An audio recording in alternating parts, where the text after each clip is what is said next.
दोस्तों स्वागत है आपका एक बार फिर। फ्रेंड, हमारी भारतीय स्तर की सीरीज चल रही है और आप लोगों का थैंक यू कि आप लोग मुझे पुश कर रहे हैं कि नहीं सर कंटिन्यू कीजिए, तो डेफिनेटली मैं कंटिन्यू कर रहा हूँ। तो इसमें आज के टॉपिक में हम वैधानिक तरलता और अनुपात यानी कि एसएलआर को देखेंगे। इससे पहले हमने 4 से 5 वीडियो डाली हैं बैंकिंग को लेके। अभी तक हमारी यूट्यूब पे 70+ वीडियो अपलोडेड है, प्लीज़ देख लेना, वहाँ से सीक्वेंस स्टार्ट करना। 10 वीडियो तो बेसिक्स हैं, क्या है बेसिक्स, क्या है उत्पादन उपभोग, उसके बाद इस पे आएंगे तो ज़्यादा बेस्ट रहेगा। और डायरेक्ट एसएलआर पे जंप मत करना, इससे पहले की पुरानी वीडियो जरूर देख लो। ये सीरीज स्ट्रिक्टली है सिविल सर्विस को लेके या फिर सीएपीएफ को लेके, सीडीएस को लेके, एनडीए को लेके। जो वो एस्पिरेंट जिनके इकोनॉमी में बैंड बजी पड़ी है, तो वो मेरे इकोनॉमी के थ्रू कंसेप्ट को समझ सकते हैं। मैं यहाँ बहुत बेसिक से स्टार्ट करता हूँ और फिर बाद में एक एडवांस डायमेंशंस के थ्रू मैं जो लेके चलता हूँ। तो आज के टॉपिक में एसएलआर का मतलब ये होता है दोस्तों हिंदी के अंदर वैधानिक तरलता अनुपात, स्टैच्यूटरी लिक्विडिटी रेशियो। ये सीरीज इंग्लिश में भी आएगी, no need to be worry about the English medium, ठीक है। तो फिर इसमें समझते हैं फटाफट। देखो एसएलआर, पहले ना कंसेप्ट को समझो। देखो वर्ड्स को तोड़ो, स्टैच्यूटरी लिक्विडिटी रेशियो, बाप रे इतना भारी रहा नाम। स्टैच्यूटरी लिक्विडिटी, लिक्विडिटी तरलता, स्टैच्यूटरी वर्ड भारी है नहीं है, मतलब क्या पढ़ लिया भाई ये क्या पढ़ रहे हैं, क्या बवाल है, राइट? ऐसा कुछ फीलिंग आती है। तो उसी चीज को समझने की कोशिश ये करो कि देखो दोस्तों एसएलआर का मतलब होता है, आप मोटा मोटा ऐसे समझें कि जो सभी बैंकों को बनाए रखने की आवश्यकता होती है, अनुसूचित जो बैंक्स होते हैं, ठीक है, जो हमारे, अब देखो इसको बेसिक्स एनटीडीएल पहले की वीडियो देखिए, वहां पर समझा रखा है, ये इसका पार्ट है आगे। तो यहां पर ये होता है कि इनको मेंटेन करना पड़ता है। देखो बैंक को भी अपने आरबीआई के नॉर्म्स फॉलो करने पड़ते हैं। नहीं करोगे पिछवाड़े के अंदर बम्बू दे देगा आरबीआई, सिंपल सी बात है। 2 दिन ना करके देखो, ऐसा डालेगा ना बम्बू, याद रखेगा बैंक भी। तो इसीलिए आरबीआई से कोई पंगे नहीं ले सकता, क्योंकि सबका बाप है बैंकों का। तो इस वजह से आरबीआई के नॉर्म्स को फॉलो करने के लिए इनको भी एसएलआर मेंटेन करना पड़ता है। इसके पीछे रीजंस हैं, आगे हम समझेंगे। बस अब ये समझो, एक थोड़ा अमाउंट, मान लो बैंक के पास 100 रुपए है, उसका थोड़ा सा प्रतिशत, मान लो 17%, 18%, 19%, 20%, उसको एक अलग से तिजोरी के अंदर रखना पड़ता है। क्यों, वो हम आगे बताएंगे। लेकिन बस ये समझो, अगर बैंक के पास 100 रुपए हैं, उसका 20%, मान लो 20%, 20 रुपए, उसको अलग से साइड में रखना पड़ता है। अगर बैंक को लोन देना है, मान लो उसका 100 रुपए है, तो 100 रुपए का लोन नहीं दे पाएगा, कंडीशंस है। क्यों, पीछे आरबीआई का पापा जी भी तो है। तो वो क्या करेगा, पर आरबीआई ने क्या बोला, कौन से रूल्स बनाए, सीआरआर में कितना रखना है, एसएलआर में कितना रखना है, किस में कितना रखना है, उसके बाद जो पैसा बचेगा वो लोन देगा। तो यानी कि ये हुआ कि एसएलआर जो मैंडेटरी है बाय द आरबीआई, नहीं करोगे तो फाइन पे लेगा, अच्छे से मारेगा दबा के कि पता चल जाएगा।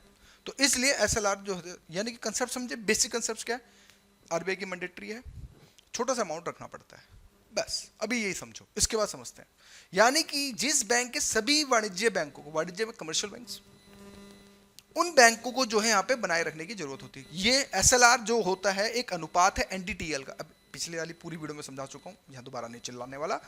जिसके अंदर सोना भी होता है, सोना वो वाला स्लीपिंग वाला नहीं कि आप सो रहे लाओ पढ़ लें सो जाए, नहीं, सोना, गोल्ड, नगद, कैश, सरकारी प्रतिभूतियां, सिक्योरिटीज, जिसको गवर्नमेंट सिक्योरिटीज कहते हैं। गवर्नमेंट सिक्योरिटी का मतलब क्या होता है, वो सिक्योरिटीज जो गवर्नमेंट बोलते हैं बेटा तुम हमें 100 रुपए भी दे दो, हम आपको 1 साल के बाद 110 रुपए दे देंगे, ऐसे समझो।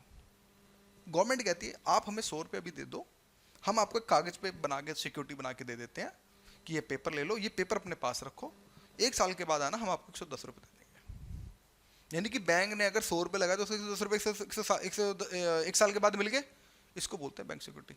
अगर गवर्नमेंट बोले मैं तो नहीं दूंगा, कर लो जो खाना है, गवर्नमेंट बोलते नहीं, तो बैंक वाले सुप्रीम कोर्ट पहुंचेंगे। बस एक बात बता रहा हूँ, वैसे सेबी के अंदर जाएंगे, ठीक। तो इस कंडीशन में गवर्नमेंट डिनाई नहीं कर सकती ना, तो फिर अदरवाइज जो वैधानिक हमारी जो प्राधिकरण है वो उसको उठा के डंडा डालेगा, जो स्टैच्यूटरी बॉडी है वो उसको फिर डंडा डालेगी।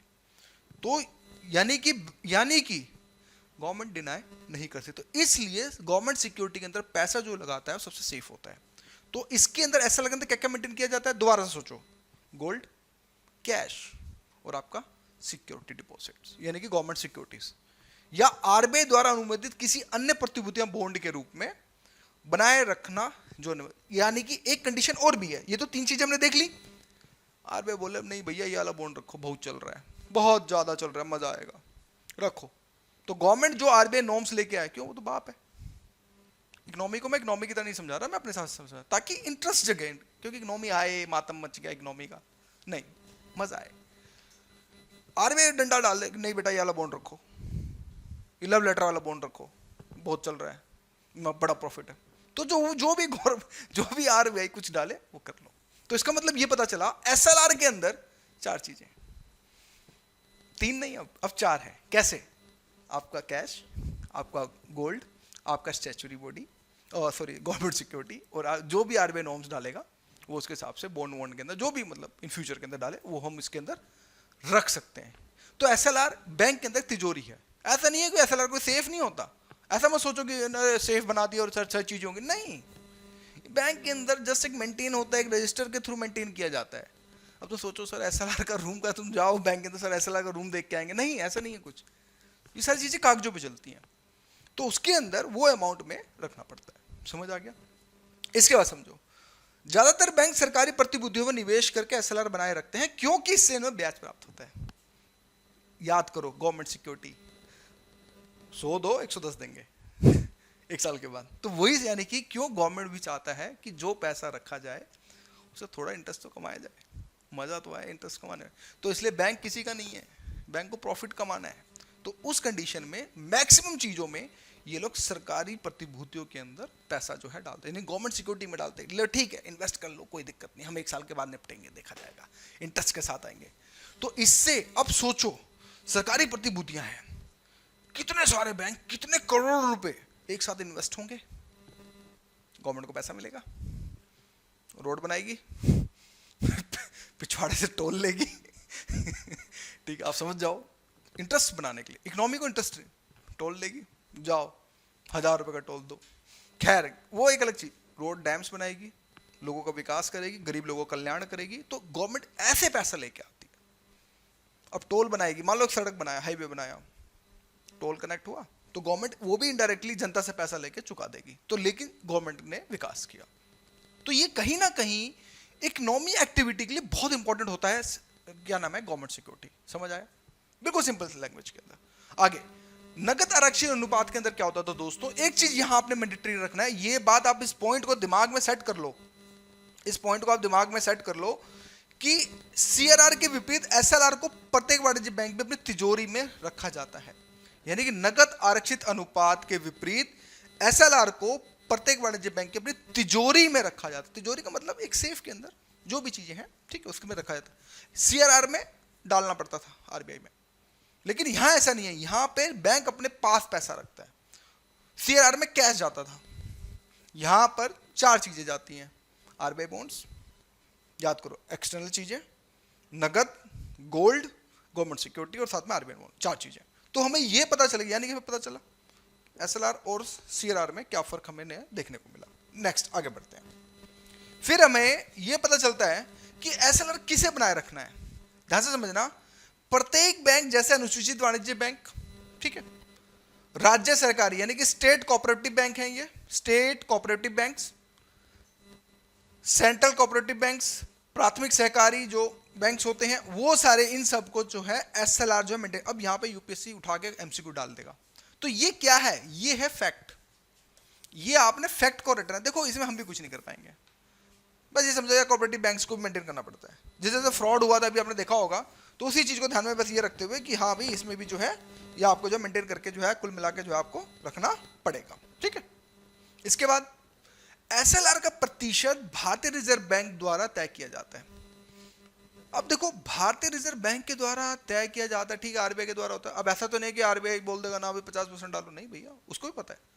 ये अकॉर्डिंग टू जो आपका डिमांड एंड सप्लाई, जो आपका एग्रीगेट डिमांड और एग्रीगेट जो सप्लाई होती है इकोनॉमी की, उसके हिसाब से एसएलआर को जो है मेंटेन किया जाता है।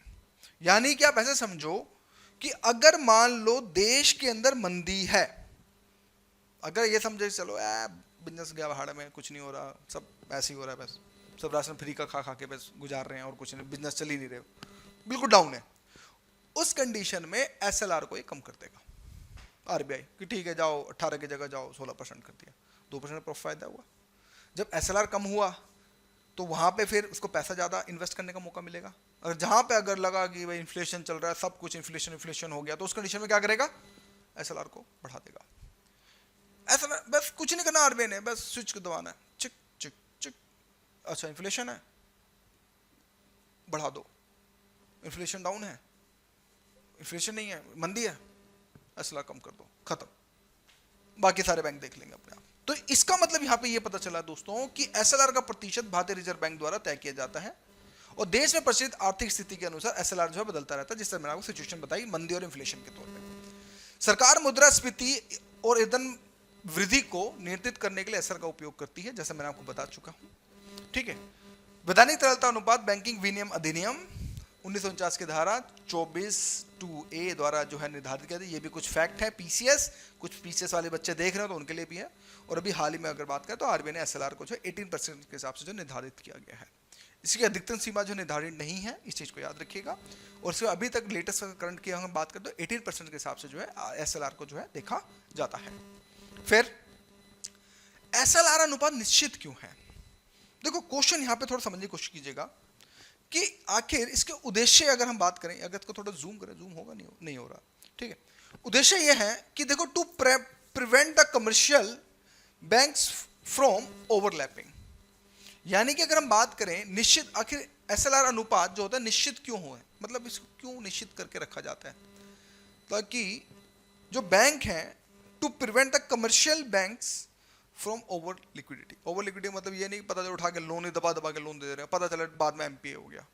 ताकि बैंक को भी देखियो, जब बैंक के बाद जब मनी का क्रंच होगा, क्रंच मतलब जब पैसे कम होंगे तो वो भी बहुत सोच समझ के लोन देगा, ऐसा नहीं आंख बंद करके लोन नहीं दे देगा, वो भी समझेगा भैया किसको देना है, कहाँ से पैसा मिलेगा मुझे, कहाँ से नहीं मिलेगा। तो वो सब चीजें जो है 80 की बात करें तो देखनी पड़ेगी।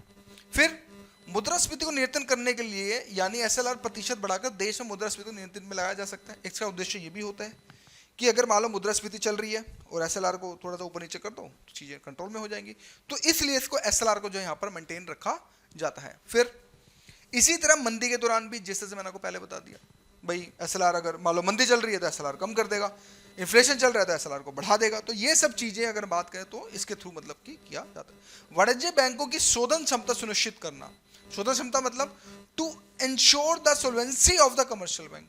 शोधन क्षमता मतलब ये था कि सोल्वेंसी यानी कि बैंक करप्ट ना होने के लिए भी एसएलआर को जो है मेंटेन किया। अगर मान लो कोई बैंक करप्ट होने वाला है, ठीक है भाई, 18% रिजर्व तो है, तो और 18% जो रिजर्व होता है बहुत ज्यादा होता है, ऐसा नहीं, ऐसा मत सोचना कि बहुत कम होता है, सारी देनदारी दी जा सकती है। तो इसलिए इसमें to ensure the solvency of the commercial bank भी जो इसमें देखा जाता है।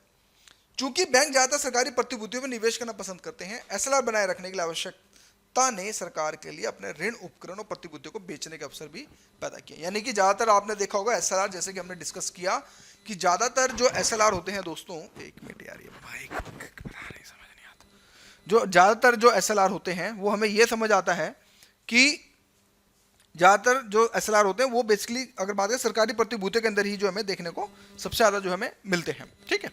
तो इसलिए जो बैंक्स होते, जो ज़्यादातर जो गवर्नमेंट्स होती है वो इन्हीं में ज़्यादा इन्फ्लेशन मतलब कि इंटरफेयर करती है और बैंक भी इसी में ही मतलब कि पैसा जो है इन्वेस्ट करते हैं। कौन से संस्थागत जो है एसएलआर को बनाए रखते हैं? देखो सभी अनुसूचित गैर सूचित वाणिज्य बैंक, जिसके अंदर अगर बात करें सभी अनुसूचित बैंकों में शेड्यूल कमर्शियल बैंक आ गया, ये सारी चीज़ें हो गई। शहरी सरकारी बैंक, ठीक है, केंद्रीय सरकारी बैंक, ये हम चीज़ें। और उपयुक्त वित्तीय संस्थानों के लिए एसएलआर प्रतिशत समान है जो भारतीय रिजर्व बैंक द्वारा, यानी वित्तीय संस्थान मतलब जो जैसे कि सिटी फाइनेंस हो गया, इनको भी एसएलआर जो है मेंटेन करना पड़ता है, इस चीज को याद रखिएगा। यानी कि इनको भी अगर हम बात करें तो एसएलआर जो है अगर बात करें तो मेंटेन करना। और अगर करंट डेटा देखें कि देखो आरबीआई का मैंने स्क्रीनशॉट निकाला है, देखो इसी में बाकायदा इन्होंने क्लियर कट बोल रखा है कि all primary urban cooperative banks schedule as well as non schedules are required to maintain. ये आरबीआई से डेटा निकाला है मैंने, रिजर्व बैंक ऑफ इंडिया से, वहां पे ट्रांसैक्शन करिए टूटी फूटी। तो हमें ये पता चला कि एसएलआर जो मेंटेन करते हैं, ध्यान रखिएगा, शेड्यूल प्लस, आपने बस ऐसे याद रखना, अनुसूचित प्लस गैर अनुसूचित जो होते हैं, दोनों बैंकों को एसएलआर मेंटेन करना पड़ता है। यानी कि इसमें तो बैंक्स हो गए नॉर्मल, इसमें हो गए लोन वाले फाइनेंशियल कंपनी जो होती हैं, तो उनको भी जो है अगर बात करें तो उनको भी एक तरह से मतलब कि एसएलआर जो होता है एक तरह से मेंटेन करना पड़ता है। तो प्रत्येक 2 सप्ताह में सभी बैंकों के लिए अनिवार्य है, देखो 2 सप्ताह, ठीक है, इस वर्ड को ध्यान समझना, प्रत्येक 2 सप्ताह में सभी बैंकों के लिए अनिवार्य है कि वह अपने वर्तमान नेट टाइम और डिमांड लायबिलिटी को आरबीआई को रिपोर्ट करें कि भाई इनके समय इस समय कितना पैसा है, कितना पैसा बचा है, कितना नहीं है, क्या है, किस तरह से है, उस चीज को मतलब कि करते हैं। और साथ में डिमांड लायबिलिटी को आरबीआई की रिपोर्ट करके जिसके आधार पर एसएलआर की गणना जो है मतलब कि रखा जाता है। मतलब फिर इसके द्वारा जो बैंक का जो नेट डिमांड और जो सारी चीजें चलती है ना, मतलब कि मान लो नेट डिपॉजिट होगा और नेट लायबिलिटी होगी, उसके हिसाब से फिर आरबीआई आंकड़ों का एनालाइज करके फिर उसके हिसाब से मतलब चीज़ों को फिर एसएलआर को जो है फिक्स करता है कि हाँ भाई जो है कितना रखना चाहिए, कितना जो है नहीं रखना चाहिए, ये सारी चीज़ें देखी जाती हैं। यदि कोई बैंक निर्धारित एसएलआर बनाए रखने में विफल रहता है तो रिजर्व बैंक उसको दंड करके भुगतान मतलब कि करता है, मतलब दंड मारता है उस पर। और डिफॉल्टर बैंक को उस विशेष दिन के लिए कम राशि पर बैंक दर से 3% अधिक जुर्माना देना पड़ता है। 3% बहुत होता है दोस्तों। अगर मान लो 500 करोड़ हो गया, उसका 3%, सोचो 5 से 15 करोड़ हो गए। सोचो 15 करोड़ रुपए अगर एक दिन में फॉल्ट लग जाए, बैंक वाले पागल होंगे नहीं होंगे? इसलिए हर आदमी आरबीआई के, रिजर्व बैंक ऑफ इंडिया के सभी जो प्रोटोकॉल्स होते हैं उनको जो है हमेशा जो है मानता है। ठीक है। जब बैंक अगले कार्य दिवस में चूक करता है तो जुर्माना बढ़कर 5%। अगर मान लो नेक्स्ट अगर वो दोबारा से अगर मान लो करता है, मतलब कुछ शरारती बैंक होते हैं, नहीं हम नहीं करने, तो उसके बाद फिर 5% कर देता है। पहले 3 था, लाओ 25 करोड़ रुपए भरो। तो इसलिए बैंक वाले घबराते हैं और सभी आरबीआई से कोई पंगा नहीं लेता। यानी इन शॉर्ट समरी ये हुई, आरबीआई से पंगा लेना बेकार है, वो डंडा डाल देगा ना। तो ठीक है। तो अभी ये करंट डेटा है आरबीआई का आज का। ठीक है। तो इसलिए अभी जो है सीआरआर 4.50 है और एसएलआर हमारा 18% है। ठीक है। ये आरबीआई का, ये देखा होगा रिजर्व बैंक ऑफ इंडिया, ये से हमने जो है स्क्रीनशॉट यहां से निकाला है। इसके बाद एसएलआर और सीआरआर को समझ लेते हैं, डिफरेंशिएट क्या है इनके बीच में। एसएलआर का मतलब वैधानिक तरलता अनुपात है, इसका मतलब नकदी आरक्षित अनुपात है। यह नेट टाइम डिमांड लायबिलिटी का प्रतिशत है जिसे बैंकों को अपनी तिजोरी में रखना अनिवार्य होता है। यह नेट टाइम डिमांड डिपॉजिट का एक प्रतिशत जिसे बैंक को अपने भारतीय रिजर्व बैंक के पास रखना होता है। देखो इसमें अपनी तिजोरी में रखना होता है कि बैंक को अपने तहखाने में मतलब जाके और जाके उठा के रख दिया, लेकिन यहाँ पे ऐसा नहीं है। यहाँ पर अगर हम बात करें तो यहाँ पर सीआरआर में बैंक को जो होता है, ये मैं समझा चुका हूँ सीआरआर, तो इस कंडीशन में इसको मतलब कि आरबीआई के पास जो है रखना होता है। फिर तरलता को नियंत्रित करने में तुलनात्मक रूप से स्टैच्यूटरी लिक्विडिटी रेशियो कम प्रभावी होती है। अगर तरलता के तौर पर अगर नियंत्रण करें चीज़ों को, यानी कि अगर हमें तरलता को नियंत्रित करना है, ठीक है, तरलता मतलब जो इन्फ्लेशन डिफ्लेशन की बात करें तो इसके जो इफेक्ट होते हैं थोड़े कम होते हैं। तुलनात्मक रूप से सीआरआर आरबीआई का एक अधिक प्रभावी उपयोग साख नियंत्रण उपकरण होता है। यानी कि ये एक तरह से ज्यादा, अगर हम बात करें आरबीआई बाई सीआरआर मान लो भाई 3 से 4 कर दिया, 5 कर दिया, तुरंत एक झटके में जाता है। तो यहां पर क्योंकि यहां पे कैश जाता है, हार्ड कोर कैश जाता है यहां पे आरबीआई के पास, तो इसलिए इसको मतलब कि हम बोल सकते हैं कि तुरंत वो तरलता मतलब कि करीज पे जो है जा सकती है। फिर इसके बाद बैंक सावधिक चल निधि अनुपात यानी स्टैच्यूटरी लिक्विडिटी के रूप में रखे गए धन से ब्याज अर्जित करते हैं जब सरकारी प्रतिभूति बॉन्ड में जमा करते हैं। यहां पर जो होते हैं बैंक होते हैं ना, वो मतलब कि ब्याज लेते हैं, मतलब कि ब्याज अर्न करते हैं। अगर पैसा रखते हैं तो अगर लिक्विड उसके अंदर लाइक गवर्नमेंट सिक्योरिटीज के अंदर, बॉन्ड्स के अंदर अगर रखते हैं तो इसमें जो है अगर बात करें तो इसमें गवर्नमेंट को मिलता है। लेकिन इसमें क्या होता है, बैंक सीआरआर के रूप में रखे गए धन से ऐसा कोई भी ब्याज इसमें जो बिल्कुल भी नहीं मिलता। यानी कि सीआरआर में क्या होता है, ब्याज से पैसा जो है बिल्कुल भी नहीं मिलेगा। एसएलआर में उपयोग होता है वो बैंक ऋण के विस्तार को नियंत्रित करने के लिए जो किया जाता है। यानी कि बैंक ऋण के विस्तार को नियंत्रित, यानी कि बैंक को कितना ऋण देना चाहिए, क्या कितना नहीं देना चाहिए, बेसिकली एसएलआर का मोटो यही होता है। लेकिन यहां पे ऐसा नहीं है। इसका उपयोग बैंकिंग प्रणाली में तरलता, यानी कि बैंकिंग प्रणाली में तरलता के हिसाब से नियंत्रित करने के लिए जो किया जाता है। यानी कि देखो इसमें क्या है, उपयोग बैंक के विस्तार को नियंत्रित करने के लिए किया जाता है, लेकिन इसके अंदर अगर हम बात करें तो इसका उपयोग जो है बैंकिंग प्रणाली में तरलता को जो है लेके किया जाता है। फिर वही है, फिर एसएलआर इंग्लिश में देख लो थोड़ा सा। भाई इसको कैश में किया जाता है, इसको अदर एसेट्स में किया जाता है। इफेक्ट में it control excess money flow in the economy. It helps the meeting out the unexpected demand of any deposit by the selling the bonds. Maintain with RBI. इसको bank itself regulates liquidity in the economy, credit growth in the economy. ठीक है? Banks does not earn any interest on the amount deposited in the CRR. Bank can earn interest on SLR. Right? Can. ऐसा नहीं कि इसको mandatory, अगर मान लो cash रख रहा तो उसको इंटरेस्ट कैसे मिलेगा अपनी तिजोरी के अंदर। अगर गवर्नमेंट सिक्योरिटी में करता है तो उसको मिलेगा। इस चीज को समझना। ठीक है? अगर क्वेश्चन आ जाए घुमा के, चलो यहीं से बना देते हैं, इसी क्वेश्चन से बनाते हैं। गवर्नमेंट ये समझ आ रहा है कि क्वेश्चन ये है कि भाई बैंक ने एसएलआर में अपने कैश को मेंटेन कर रखा है, तो क्या उसको इंटरेस्ट मिलेगा? Answer no.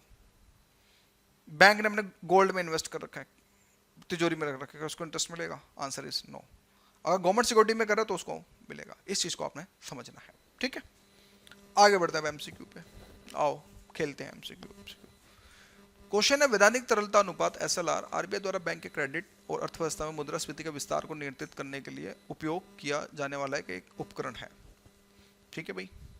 निम्नलिखित में से कौन सा कथन बढ़ी हुई एसएलआर, ध्यान से समझना, यहां पे है बढ़ी हुई एसएलआर के मामले में अर्थव्यवस्था पर प्रभाव को दर्शाता है, यानी कि बढ़ी हुई, ठीक है। तो एमसीक्यू में बैंक की तरलता तक पहुंच होगी, बैंकों की तरलता तक पहुंच होगी, यह मुद्रास्फीति को रोक सकता है, इससे बैंक की क्रेडिट क्षमता जो है कम हो जाएगी।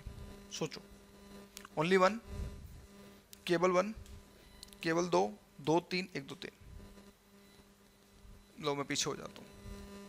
आई होप हो गया होगा, आप समझ गए होंगे, क्वेश्चन मजा आ गया होगा। पोस्ट कर लेना वीडियो, मैं आंसर दिखा रहा हूं। इसमें आंसर देखें सी।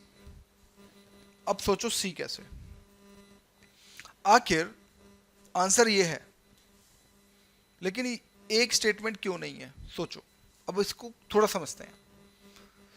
वो कहता है कि एसएलआर आरबीआई द्वारा बैंक के क्रेडिट और अर्थव्यवस्था में मुद्रास्फीति के विस्तार को नियंत्रित करने के लिए उपयोग किए जाने वाला एक उपकरण है। बिल्कुल सही।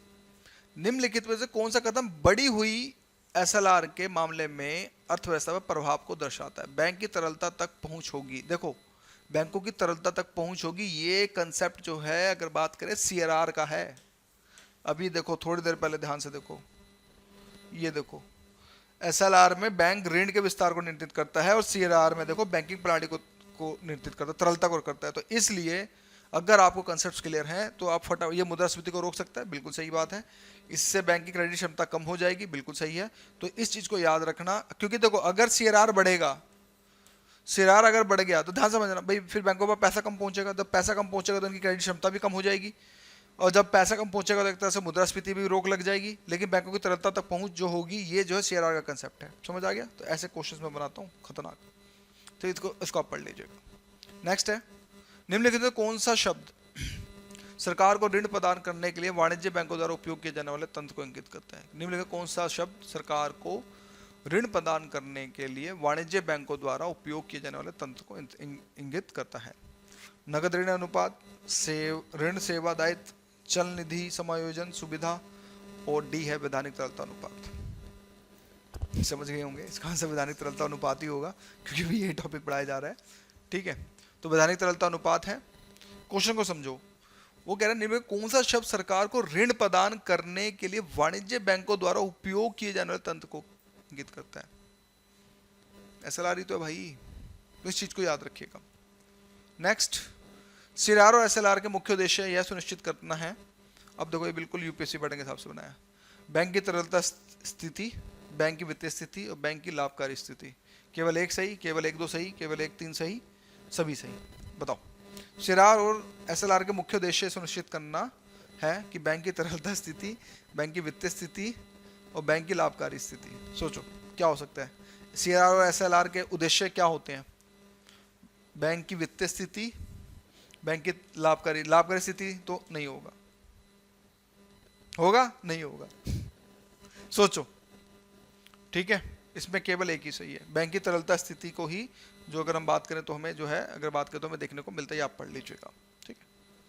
इसके बाद यदि आरबीआई नगद आरक्षित अनुपात को कम करता है तो क्रेडिट निर्माण पर क्या प्रभाव पड़ेगा? ऑप्शंस आपके सामने हैं, ठीक है।